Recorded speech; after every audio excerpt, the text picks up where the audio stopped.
અમદાવાદની હેરિટેજ ગણાતી પોળોમાં આવેલું રણછોડજીનું મંદિર આજે કફોડી હાલતમાં જોવા મળે છે.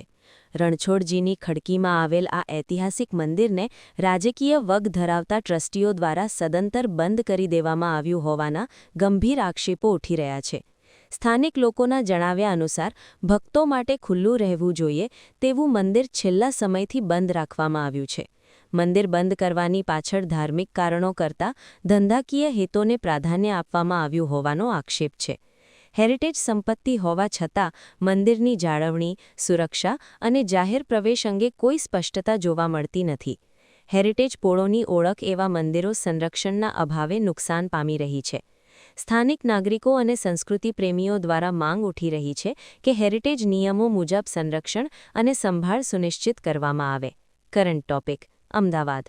એટલે હું કંઈ સુપરવિઝન માટે નથી આવ્યો, પણ અમદાવાદની જે વર્લ્ડ હેરિટેજ સિટી તરીકેની જે એની આબરૂ પ્રતિષ્ઠા, અને એ એટલે પોળો, અને પોળો એટલે એમાં મંદિરે હોય ને મસ્જિદે હોય એવા ઠેકાણે આ મંદિરમાં જે કંઈ બાંધકામ મંદિરનું ટ્રસ્ટમાં તો જે કંઈ ટ્રસ્ટનું ગાંધીનગરનું ખાતું જે હોય એમાં કોઈ હોતા નથી. એનું ધ્યાન રાખવાવાળા સરકારી તંત્રના આગેવાનો, આ કોર્પોરેશનની જવાબદારી છે. અને કોર્પોરેશનમાં તો લૂંટ ચાલે.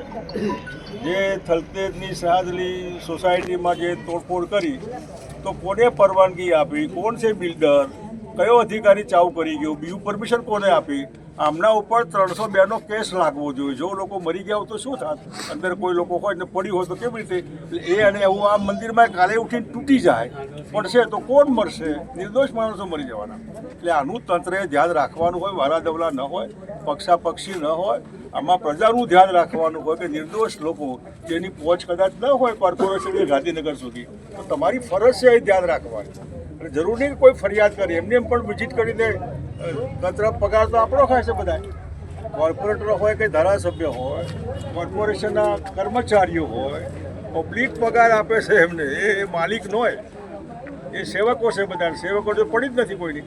એટલા માટે મને આ સમાચાર મળ્યા એટલે હું ચાલો મળી આવું. એ મારે જૂના અમદાવાદનું મળવાનું પણ થાય, એટલે ખાસ બધાને મળવા માટે આવું. વેદના છે, હું કોશિશ કરીશ કે એમાં કંઈકનું કંઈક રસ્તો નીકળે બંને ઠેકાણે. જય શ્રી રામ. પહેલાં અત્યારે જે મુદ્દા માટે આપણે ભેગા થયા છે એ છે એક મંદિર, અને મંદિર જે જગ્યા પર અત્યારે આપણે ઊભા રહ્યા છે તે અંદર પાછળ છે ભગવાન રામ, હનુમાનજી, શિવજી અને રણછોડરાયજીનું મંદિર છે. હવે રણછોડરાયજીની જે મંદિર નામ પડ્યું છે એના પરથી જ અમારી પોળો પ્રખ્યાત છે, રણછોડજીની ખડકી. હવે અહીંયા મુદ્દો એ ચાલી રહ્યો છે કે છેલ્લા 31 વર્ષથી અહીંયા કોઈ પૂજા આરતી થતી નથી.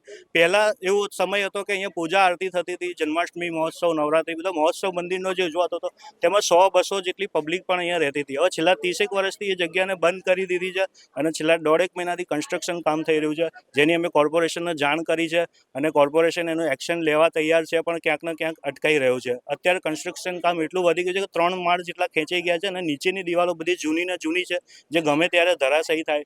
ત્યાં આગળ વિસ્તારમાં દુકાનો પણ આવી જાય. દુકાનોવાળાને પણ તકલીફ એટલી છે કે જો આ બિલ્ડિંગ પડી જશે અને ઘણા લોકો મૃત્યુ પામશે તો એની જવાબદારી કોણ લેશે? સરકારથી શું માંગ? સરકારથી અમારે માંગ એવી છે કે ડિમોલેશન થાય. જે કન્સ્ટ્રક્શન કામ પડી રહ્યું છે એવી ઉપર બિલ્ડિંગ કરીને કોઈ મતલબ નથી, તો એ દૂર હટાવવામાં આવે અને મંદિરની પૂજા આરતી શરૂ થાય તો અમારા અહીંના પોળના બધા લોકો ત્યાં પૂજા આરતીનો લાભ લઈ શકે. કેટલા ટાઈમથી આ પ્રોબ્લેમ? આ પ્રોબ્લેમ સમજી લો કે 25-30 વર્ષથી ટ્રસ્ટીઓ શું વહીવટ કરી રહ્યા છે, મંદિરને કેમ બંધ રાખ્યું છે, કેમ અંધારામાં રાખ્યું છે, એ કોઈને ખ્યાલ નથી. કોર્પોરેશનમાં તમે કેટલી વાર રજૂઆત કરી? કોર્પોરેશનમાં 2-3 વાર રજૂઆત અમે લોકોએ કરી દીધી છે. હા, લેખિતમાં અમે લોકોએ અરજી આપેલી છે. એકવાર સીલ મારીને ગયા છે કોર્પોરેશન, પણ ટ્રસ્ટીઓ અને રાજકીય બધા જે લોકોની મિલીભગત હોય અને એ લોકોનું કહેવું એવું છે કે સીલ અમે તોડી નાખ્યું છે, અમે ગમે ત્યારે કામ પાછું ચલાવીશું, એવી બધી વાત અમને લોકોને મળે છે. શું પ્રોબ્લેમ છે? અમે અહીંયા કેટલા વખતથી રહીએ છીએ, આખુમાં સામે રહીએ છીએ અમે, પણ દર્શન કરવા અહીંયા આવતા તો અમે મંગળા આરતી થાય ત્યારે આવીએ, શણગાર આરતી થાય ત્યારે આવીએ, પછી આ ભગવાનનો જન્મ થાય ત્યારે બધા પ્રોગ્રામ અમે અહીંયા કરીએ છીએ. અમે કેટલાય વખતથી બંધ થઈ ગયું છે મંદિર. કહું મંદિર કેટલા વખતથી બંધ થઈ ગયું છે. હા, કહું મંદિર કેટલા વખતથી બંધ થઈ ગયું. અમને જીવ બારે છે કે સારું સામે મંદિર ભગવાનના દર્શન થાય તો અમને સારું લાગતું હતું. મેં કીધું ને આ બધું જોઈએ છે એટલે અમને એમ થાય કે આટલું બધું જૂના ઉપર નવું ચડાયું છે તો કોક દળો ઉપાધિ થઈ જાય.